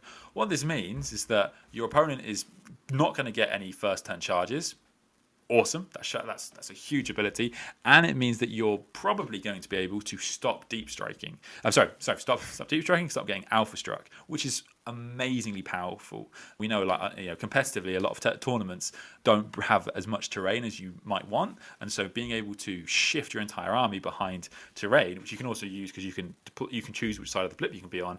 But a unit like the Nexus allows you to move a blip. You also have stratagems to move 3 blips, and you can actually pick up 3 blips, 3 units that would be deployed, and put them back into deep strike. So if you go second, you can completely change your tactic, and that's why, as I think we mentioned in the very first podcast, you generally speaking, you want to go second when you play Genestealer Cult, but depending on ball control or whatever you're going to go for, that might change, which is awesome. And also, every unit isn't a vehicle in the Genestealer Cult Codex can deep strike, which is something else you should really know, because that's awesome. So other key units. So I mentioned the Achilles Ridge Runners a couple of times. So these are these are staples in most Genestealer Cult lists now. They are one of the only units that's super points efficient. They are, I believe, 70 points, and for that you get two heavy stubbers, which is nice, and you get a mining laser. Mining lasers are basically las cannons, essentially. They do hit on 4s, but with a Jackal Alphys, you can hit on 3s. You can get +1 to wounds, they'll be running on 2s. You can get reroll wounds through some ways. You can get reroll 1s to hit through some ways. So yeah, they're a really great unit, which is obviously fantastic. And the other really important unit that you see quite a lot is the Atalan Jackals. The Atalan Jackals are the bikers, which are really cool. Most commonly seen with demo charges. And demo charges are amazing because Adam mentioned Rusted Claw earlier. Rusted Claw have a stratagem to add 1, I believe it's to hit and wound. And what that means, therefore, is you can bring them up. You can only lob 5 demo charges, but they can do an absolute ton of damage. You can drop them within 3 inches. You can shoot them twice, as I mentioned with that strat from earlier, which is just amazing. Yeah, and then I covered the Goliath Rock Grinder, which is basically what I'm going to cover there, because quite a small range. The other units that you get in there are guard units, right? They're Brood Brothers, and I just wanted to talk about this a bit separately. It's a confusing army, as I'm sure you'll have figured out at this point, but this gets a little bit more complicated because you can take Astra Militarum detachments in addition to Genestealer Cult detachments. And the reason that's confusing is because you can also take Astra Militarum units in Genestealer Cult detachments. So it gets quite complicated quite quickly. And what that means, therefore, is that depending on where they come in, their rules are going to be very different. So if you take Astra Militarum units in the Genestealer Cult detachment, so they have to be in the Codex. So these are kind of your classic guard units. So you have the Chimera, the Lehman Russ, the Sentinels. These units can use Cult Ambush, so they can be deployed with the blips. They also have the Tyrannid keyword, which is really key, because things like Deathwatch might benefit from there. However, if they're Astra Militarum detachment, what that means is that they actually keep things like the Imperium keyword. You just change out the Regiment keyword for Brood Brothers. They get access to +1 leadership, and they get access to unquestioning loyalty. And unquestioning loyalty is the Genestealer Cult ability. That means that your characters can basically use any of their minions as drones, which is just awesome.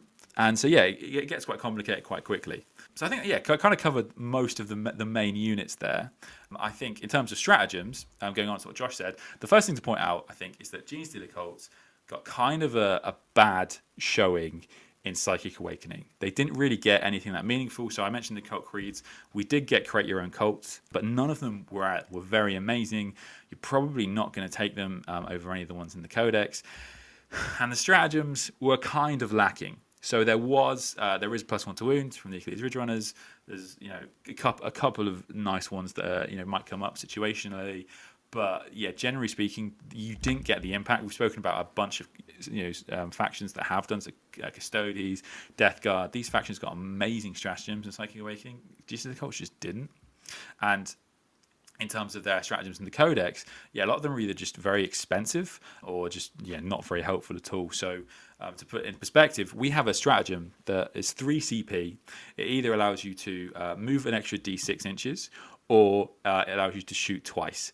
However, we have no really good shooting units. The only one we have really is that can use this is the Kelamorph or the Acolyte hybrids. But you can in comparison, even Chaos Space Marines, who are not that great, they can shoot twice for 2 CP, and they can do that on obliterators. So we pay quite a lot for our stratagems compared to a lot of other factions.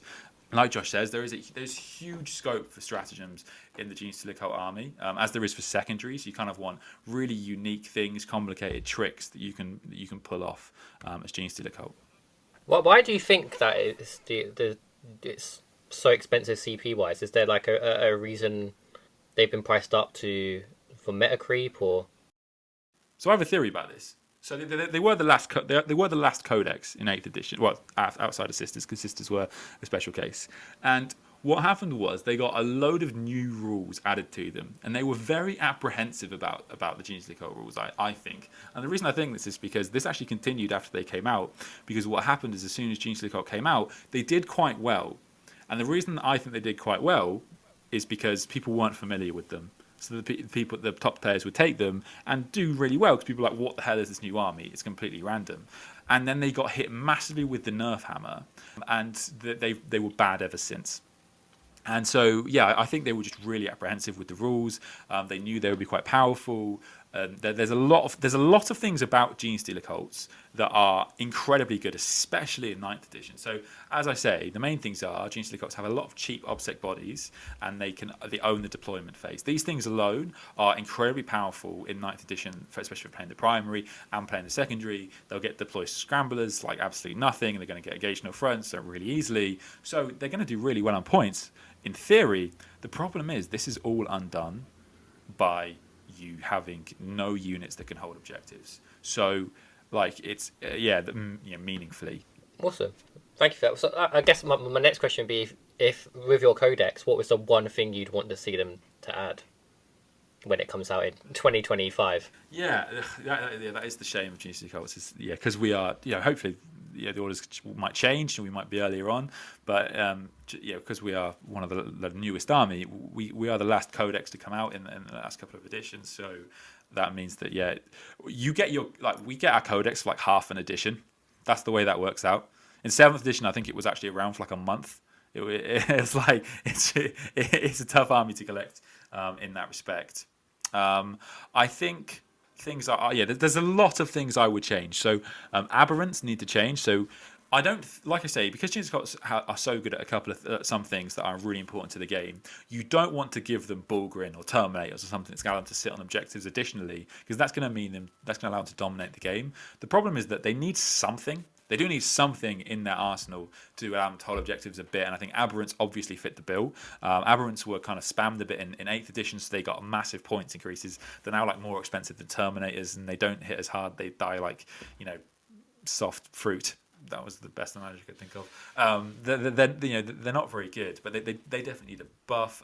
There are some units that you just don't see.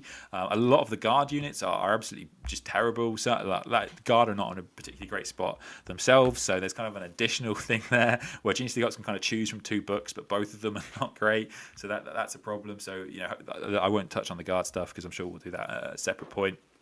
But I think things like the hybrid metamorphs, you just never see because you have no reason to take them. I think if you ever, when GW make units that are similar to troops options, then they need to make them significantly better than those troop options, because you're always going to go, well, can't I just take the unit with obsec? Because why wouldn't you do that? It's just such the go-to pick, and that's why things are gonna have to change. I would like differentiation between neophytes and brood brothers.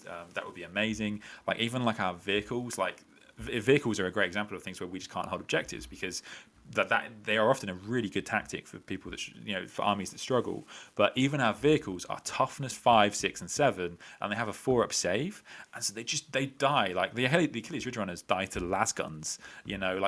All of your vehicles will die to bolters. Like it's really tough to play in an army that dies that quickly. So at least just some resilience there would be great. So if they could give the Rock Grinder like a 3-up save or toughness 8, this is a heavy piece of mining equipment.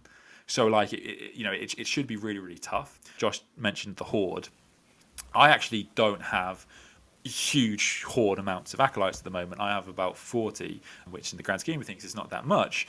But I would really like it if they could write the book so that individual units of Genestealer cults could work. One of the problems with Genestealer cults is you have to buff all these units, and you can't. It's not like everything rerolls once.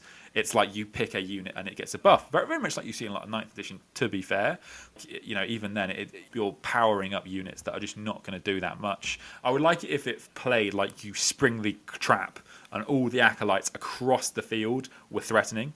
Because at the moment, you bring up the acolytes, half of them don't make their charges, one of the units make their charges, could do something good, and one of the units makes the charges is meh. And it's like, it really doesn't play like you've just, it was a plan generations in the making. It's a plan they came up with 10 minutes before actually doing it on the back of a data slate. No, for sure. I mean, you guys have all played Genestealer Cult, right? So, like, how have you guys? Yeah, that's what I was going to ask. So I was going to ask Josh and Adam what their kind of thought process and perspective of playing against them as an army and how you approached it. I just burn them like the filthy Xenos they are. Yeah, I think you have to be. Yeah. I mean, that's the Nailed ultimate goal. It was akin to like reaping a field. You don't go out with a particular strategy. You just got to do it. And you got to get it all reaped. So it's just apply a rigorous salve of bolter and blade, and deals with the problem. I'll tell you what's funny, actually, is I remember when we discussed Deathwatch, I remember Josh was reading through the codex, and I think he addressed, there's actually no stratagem here that affects Genestealer Cult. The problem is that like a lot of the factions in the game have a stratagem that is not specific against Genestealer cults, but just neuters them, and that is Auspex Scan, or the equivalents of Custodes, Admech. These factions have them too, and they are so ridiculously powerful against Genestealer cult. They're actually getting better. So it's a 2 CP strat at the end of your movement phase. You pick a unit that's deep struck, and you can do that. When you play Blood Angels, and Blood Angels drop down their Death Company, and you fire some shots into the Death Company, you might kill a couple of Death Company for 2 CP, and you're like, well, that might be worth it. With Genestealer cults, you pick a unit at the end of your opponent's movement phase for 2 CP, and it dies.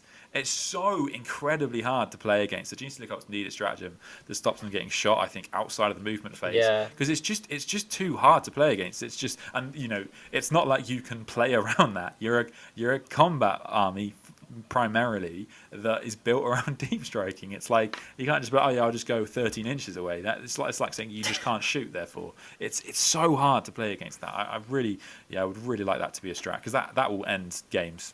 If your opponent has a big blob of breaches or aggressors or whatever in the right place, it's so fucking hard.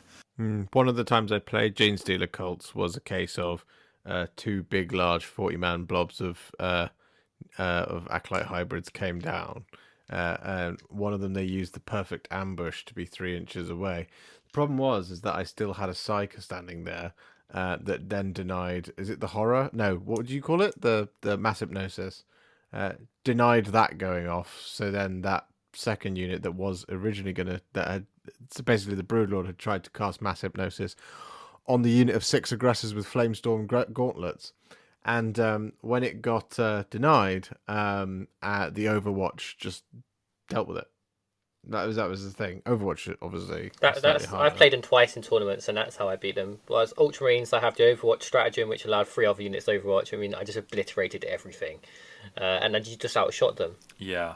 Move to the midboard, and you just controlled where they were coming from. Well, it's like what you said. They're in a weird spot because they're not particularly good at like most armies have a thing, right, that they do really well, and like we said before, like World Eaters and Khorne Berserkers, it's charge in, get in combat. Blood Angels, it's charge in, get in combat. Tau, it's shoot everything in front of them, right? Even if in 9th edition they have problems. With the Genestealers, the Genestealer cults, sorry, as you say, their thing is basically surprising you and popping up and charging into you, but then they can't really do that, and then they don't have, as you say, they don't have the firepower to do it else to sort of hold the objectives. Everything's very squishy, and they can't guarantee their charges. So they're just in a weird, awkward spot, I think, as an army. Yeah, it is quite tough. Unfortunately. They're a funny one in that what is weird for them is that I would also be like really cautious if I was writing those rules about giving things that are too powerful. As I say, I probably wouldn't want to give them a unit that is as good as Terminators at holding objectives, because they are so good like you look at a lot of people look at Genius Cults, I think, and go like, why aren't these guys owning 9th edition? They really should be, and they do have a lot of the parts in play. It's just a couple of key parts where they're falling down, and that's a huge problem. I think in terms of building an army, one of the to answer the question you asked about half an hour ago, Rich, I think one of the Thank you. one of the pieces of advice I would give to people actually is the start collecting. Start collecting for Genestealer Cult is actually really good now. It's you get a Acolyte Icon Ward, you get a Neophyte Hybrids, and you get Acolyte Hybrids, and you get an Achilles Ridge Runner. The Achilles Ridge Runner, as I said, is one of the best units in the game, and so it's just an amazing unit. Acolyte Hybrids are always good, and Neophyte Hybrids are really good because you can just have them to hold objectives, and then your Icon Ward is great, and you can actually convert him, and you can make your own Kelemorph, make your own Nexus, so you can actually start, converting your way through those characters, at least to begin with, is a really great way to get to 2,000 points of Genestealer Cult without spending lots, and you'll eventually get there. So that's definitely some advice I would give. I love the Goliath Rock Grinders. One of the things about 9th edition is that there are secondaries for taking monsters of vehicles, right? So there's Bring It Down, for example. And one of the things about that is that it might dissuade you, but once you've taken Achilles Ridge Runners, you're basically allowing your opponents to max that if you're taking like 6. So at that point, you can take as many vehicles as you want, which is really, really nice. So at that point, I'd start taking into Goliath Rock Grinders and things like that, which is super, super nice. So that's probably the quickest way to get to 2,000 points would be 3 start collectings, and then some. I'd go Rock Grinders. You can get Aberrants. Aberrants are super expensive, so you'll get there in no time. So Sam, something you mentioned earlier is that you can take anything from Imperial Guard. So what would you like, and where would you go with that? Yeah, it's actually very cool. So competitively at the moment, people don't tech into Guard that much, I would say, because. As I say, the Achilles Ridge Runner is one of the best units in the Genestealer Cult Codex, and the best thing Guard could do for you would be anti-tank. But as you already have quite a reliable anti-tank, you kind of don't want to disrupt your best in faction or whatever it is you're going for in an attempt to do that. But yeah, you can actually take anything. So technically, at least according to like the GW app and the rules is written, you could even take Krieg stuff. So you could take Genestealer Cult Riders and stuff like that, which would be really, really fun. I think Bullgrin would be a really, really interesting one to take, because I say there's not really any units that can like really survive on objectives, and Bullgrin do an okay job of that. They, and you can even take the psychic powers from the Guard book. You can actually take anything in there. You can't take tank cases, which is a big thing, but tank commander is always good anyway. And you can't take any named characters, obviously. So that's that's the problem. You can even take things like the Lords of War. You can take the Baneblades. Yeah, you can take a Baneblade. Yeah, right? yeah. You can take one. I it's one of my hobby goals I think this year is to get one. My idea is to kind of I want to have 2 holes in the Baneblade and literally just buy like a couple of boxes of Genestealers and just pack the holes with Genestealers to make it look like it's cool. literally overflowing with Genestealers. There is a. I was going to say there is an old piece of lore that you maybe think of with your idea there, which is kind of reminiscent of this. If I think about it, which I don't know how canon this is anymore, but like in one of the early, earlier we were talking about the whole like Rogue Trader and all that stuff and the Genestealers. One of the early like non-human Genestealer cult references that comes up talks about like a bunch of Imperial Guardsmen who basically ended up fighting like a 6-armed Orc Gargant. And then they took the Gargant down, and when they blew the Gargant open, it like loads of Genestealers flooded out, like pure strain Genestealers. So it's that's like really similar to what you're talking about. So you could have like it's a nice homage to what they had. They put in. As I say, I don't know how canon that is now, but it's like a nice homage to what they had in the past. I guess my question, if I may, on that would be, and apologies if you did mention this, but so you don't get tank cases, right? But you can you said you can take Krieg Genestealer cults as Brood Brothers. So do you get the Guard trait? Yes, your doctrine just becomes Brood Brothers, which is +1 leadership, right? And then questioning loyalty. So which is helpful. So your Patriarch can grab that horse rider and use him for mortal wounds like a drone, which is quite fun. Could you take Scions? You can take Scions. Yeah. So you'd also replace the Pest of Scions with That'd be which would be really, really cool. Imagine you could take Imperial Knights. Yeah, I mean that would be that'd be cool. I like the conversion opportunities for that. Definitely. Have like a free armed one. Yeah, I mean that's a great idea. Yeah, that would be really nice. One thing I actually want to ask you is how, because you've mentioned this to me before, and I want you to tell everyone, is the idea you had for getting the holes in the Baneblade. Yeah, this is so my original plan. Oh, yeah, I my remember original this. plan was to just shoot the Baneblade because, like, I want it to really look like the holes have like blown out the side. And I don't know exactly what would be the best way to do it. So your idea was an air rifle. I see no problems with this plan. But yeah, Listeners, if you've got some good ideas of how to do this, please let us know. You need to find an old-timey American person with a 6-shooter, and then when they do that thing that they always do in all the movies where they put the cans on the wall and they shoot the cans off the wall, you just got to quickly, surreptitiously replace one of the cans with a Baneblade and then just run away. Pew, pew, pew. God damn it, boy, you just need to that ain't no ensure- can.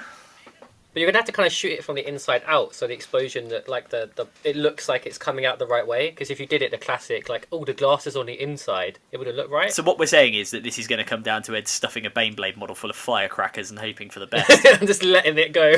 If I could just put my commissar's hat on for a moment. Everything that we've just spoken about is absolute lies. No true son of the Emperor would ever get into bed with filthy Xenos. So yeah, for all of you good citizens, ignore everything that was just said about Baneblades, the mighty, holy, consecrated Baneblade that only ever serves the Imperium. It does not ever turn its guns on its own, because that is an unthinkable thing. It's unthinkable! Commissar, what's that little symbol on your hat there? That doesn't look very Imperial. I'm not wearing a hat now. I've taken my commissar's hat off. I've now put my cultist's beanie on to cover this unfortunate rash I have on my forehead. It's not a carapace. Shut up. Actually, that is a very good question. So you said you can take anything. You can't take named characters. Can you take a Brood Brother Commissar? Because that's hilarious. yeah, you can do. So mine is actually converted from Severina Rain because you can't Amazing. take her. Such heresy. Yeah, it was. It's such heresy. I find I'm so happy. Look at Josh. It's so distasteful. I went through multiple heads in making this because Severina Rain's head is actually if it didn't have a hat on would be tiny, and her hat, even as big as a commissar hat is absolutely tiny on a Brood Brother's head. So it's literally like it's like on top of her head because that's the best look I could give it. He's got it at like a jaunty angle. That's awesome. Yeah. I like that. That's really cool. It's interesting. So do you think? I guess final question from me on the Imperial Guard side of things. Do you think there is a place for? Because obviously we all know like scions are pretty good. I mean, obviously they're very good when they have their regimental doctrines. Lambden Lions I think is the one you see used quite a lot, or Capic Eagles that does stuff for your plasma and your hotshot lads guns. But the weapons they have are just kind of cool, and they themselves are a bit tougher. Do you think there is a place in competitive Genestealer cults going forward in 9th for what is effectively souping? Yeah. Even though they've tried to get rid of a lot of souping. So the most common thing is to soup in actual Tyranids, because Tyranids, as I think we've discussed before in the podcast, weirdly have some amazing shooting now. So Hive Guards and Exocrines, Zone Throats, Malanthrapes, these are all really good options for psychic support also, which is great. Unlike a lot of souping, you actually can't, specifically with Tyranids, you cannot use Tyranid stratagems to affect Genestealer cults, not like you could across the Chaos Legions, so the Chaos factions, for example, which is a bit of probably a deliberate change. And again, a lot of the Genestealer cult changes have been signs of things to come, like we said with the Sisters. In terms of the Astra Militarum, competitively, your go-to are going to be things like your tank commanders, because tank commanders are amazing, even without tank cases. But the problem is, like I say, you've already got quite good anti-tank. So that's there. I do really like the idea of taking the Bulgrin, though. Just a couple of squads. I think all Astra Militarum players now, I'm sure, are exactly the same. Where Bulgrin are the way to go. They're perpetually sold out on Games Workshop. Yeah. Well, they sort that hold the board roll. Yeah, right? they give you that tough reasonably body, tough, right? and you go near it, it's going to pop you on the head. What about? Bop. Sorry, just a little bop, bop on gently, the just. head. It's like one of those bop it machines where it's like smash it twist it, slap it, mark it. But yeah, sorry. Pull it! That's what the commissar in the back is shouting at the Vulgrin. No, what I was going to say is, to your point. Yeah, destroy the heretic. No, but in talking about your point about anti-tank, and they've already got a lot of that. So what about and again, sorry, this is both my limited knowledge of GSC, although now much more substantial having listened to you, and also Astra Militarum. What about that variant? And every Astra Militarum player is going to go, this guy's a moron, because what I'm about to say, that variant of the Lemon Rust that has the like Gatling gun on it, and then you get the two sponsored heavy bolters. Because surely the Punisher. Because surely that would give you a tough anti-infantry, somewhat anti like marine equivalent platform, and the heavy bolters, because presumably you can have one on each of the sponsons and one on the front, right, as well as the Punisher cannon. So you can probably have a lot of strength 5 output. Yes, it'd be the Punisher and then 3 heavy bolters. It's funny you say that, Adam. So, fun story. I actually asked my brother for a Lehman Russ for Christmas, and I wanted to have that option. I didn't realise there were 2 options for the Lehman Russ, and so he, doing the correct thing, bought the one I sent to him, which actually had the wrong type. But yeah, I do really like that option. I didn't know that. I didn't know that either. That's news to me. There's 2. Yeah, I thought it was Josh knew that. Yeah, Josh, did you know that? I did know that, yes. Oh, of course. I've been doing this for a long time, so I did know that. But unfortunately, despite my constant asking for all of your Christmas lists, none of you sent me a Christmas list. I sent you a picture of pants. You sent me a picture of the pants you were wearing, which was disturbing. Ed, you just said why. Didn't I send you a cease and desist letter for just no reason? You asked me who I was, so I was just like, well, fine.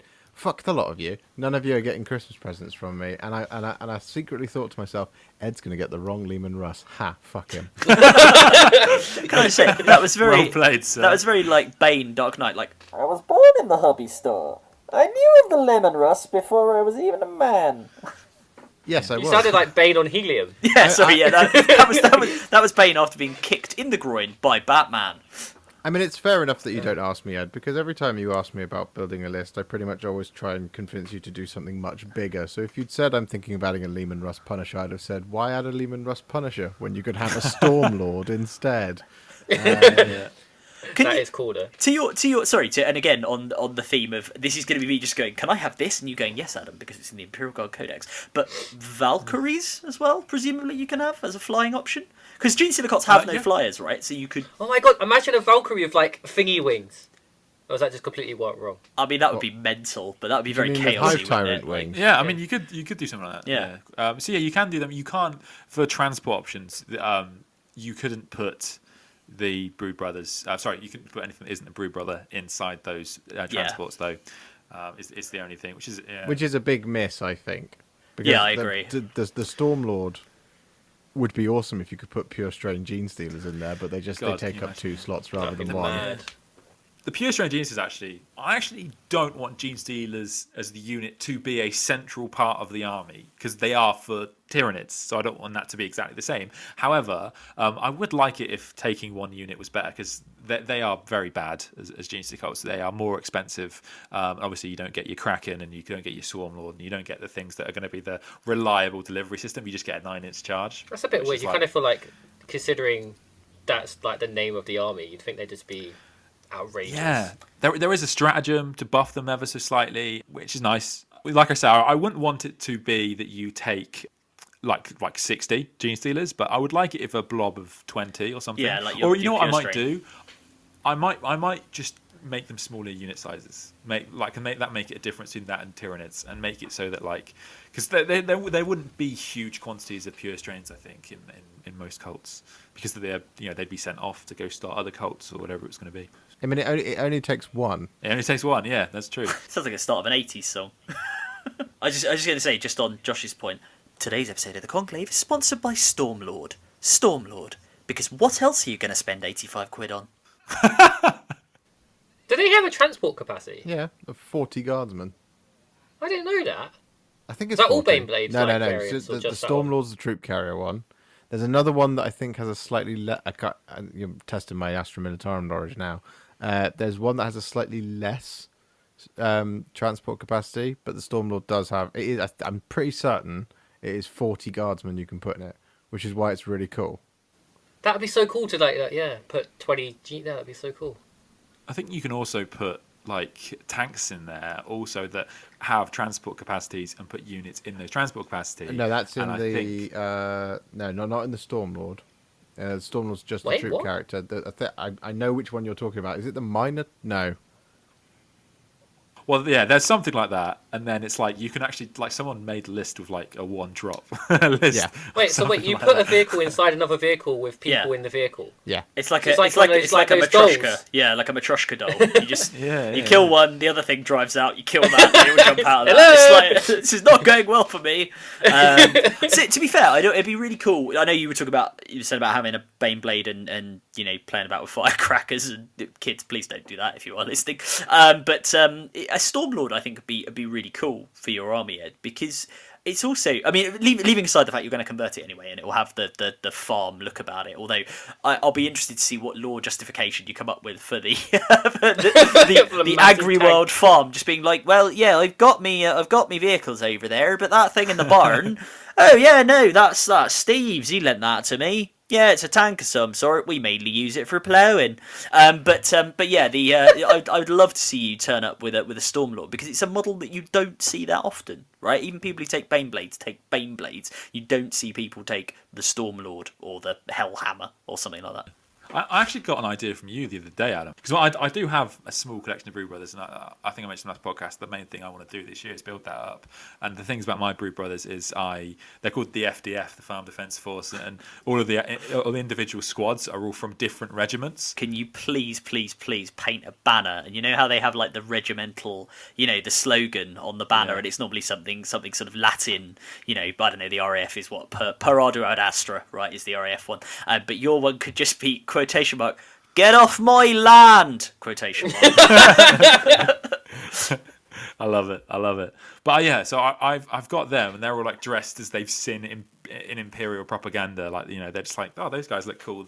So I've got like Brood Brothers who are Catachans and Steel Legion or whatever.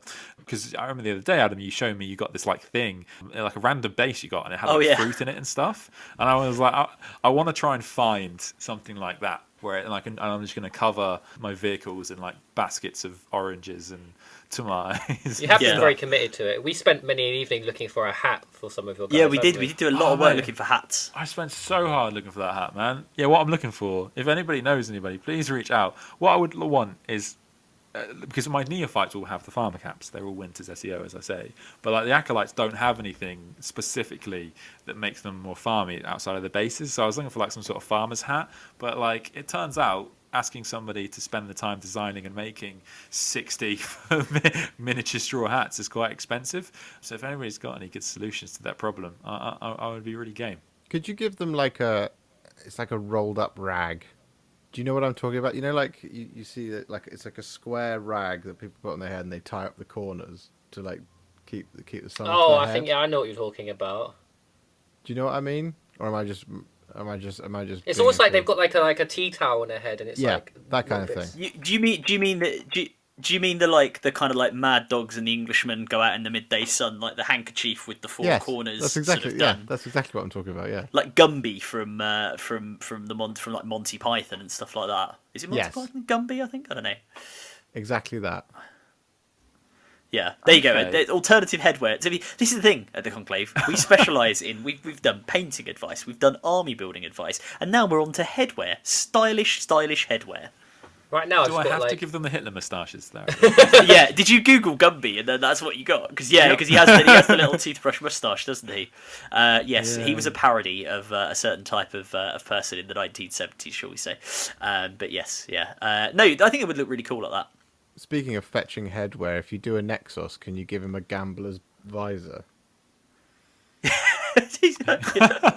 Just replace the Yeah. map with a tiny roulette wheel. With a tiny little roulette wheel. And that's Farmland's casino. Yeah. It got established there because the imperial tithe rate was particularly good if you established a casino. Yeah. You got a refund. Yeah, and write like 4 pages of lore about the tax rebate that the planet got because it established that casino. Little did they know the casino was established by a Genestealer cult in order to get a tax refund, in order to fund the uprising. There we go. Yeah, 100 years in the making.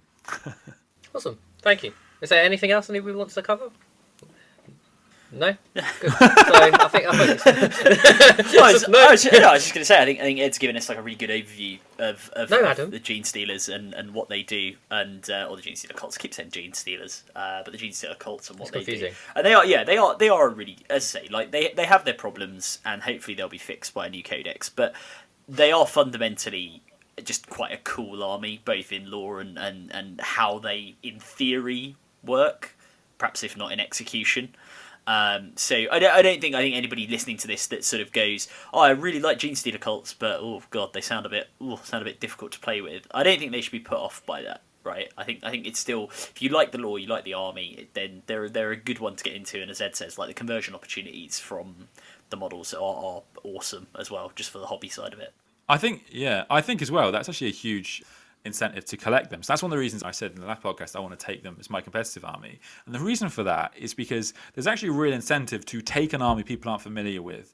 And by this I don't mean Gotcha Hammer, because as we've discussed in the last podcast, like I hate Gotcha Hammer. It's something that shouldn't exist in the game, and I would generally try really hard to make sure my opponents are well aware of any like really nasty tricks I can pull. But it does really help if your opponent isn't aware with how to play against them. And so there's a real incentive there to collect an army for competitive purposes that people aren't generally familiar with, because you'll get some cheeky wins just because people are more likely to make mistakes, and that's there's a psychological component to this game. Of course there is. Cool. Thank you. Now, if we don't see Ed on the next podcast, it's because he's been infiltrated and taken over and killed all of us. I just want to throw that out there. So it'll be just me on here. No. It's just Ed on his own, like. No, thank you everybody for listening. Let's just go around the room and find. Well, so you can tell us where we can find you. That's the way we say that word. So, Josh, where can we find you? Where on Instagram, YouTube, Patreon, and Ko-Fi as the Warhipster, or just Warhipster. Smooth. Adam? Sorry, I just really like that. Smooth there. So you can find me on Instagram at ADRWargaming. Nice. Spicy. Spicy. Ditto. Naked. Me and Josh are just going to get married at this point. The Sandman. Yeah, you can find me at the Sandman Hobby. Naked. And I just threw myself. So I've been Rezza. You can find me at Rezzaprime on Instagram. And we've been the Conclave podcast. So please follow us at the Conclave 40k on Instagram. You're actually throwing me by doing that, Adam. Adam's just going crazy to make sure I get it right for a change. And you can follow us on all sorts of podcast listening platforms like Spotify and other ones. I believe the succinct way of saying that is and you can find us on your preferred podcast provider. Yes, you can tell Josh has done this before and I haven't. Not the Conclave. That's it. I think you've done a fantastic, smashing job, Rich. Can I put my clothes back on? Yeah, well done. You didn't take them off, and I've been very disappointed about that. The video has been recorded and will be going on the Conclave OnlyFans. Sure. No, I'm kidding. See my free nipples. What? No, actually, I'm going to say that. I don't have free nipples, so everyone gets weirded out. Thank you, and we'll talk to you in another time. Bye-bye.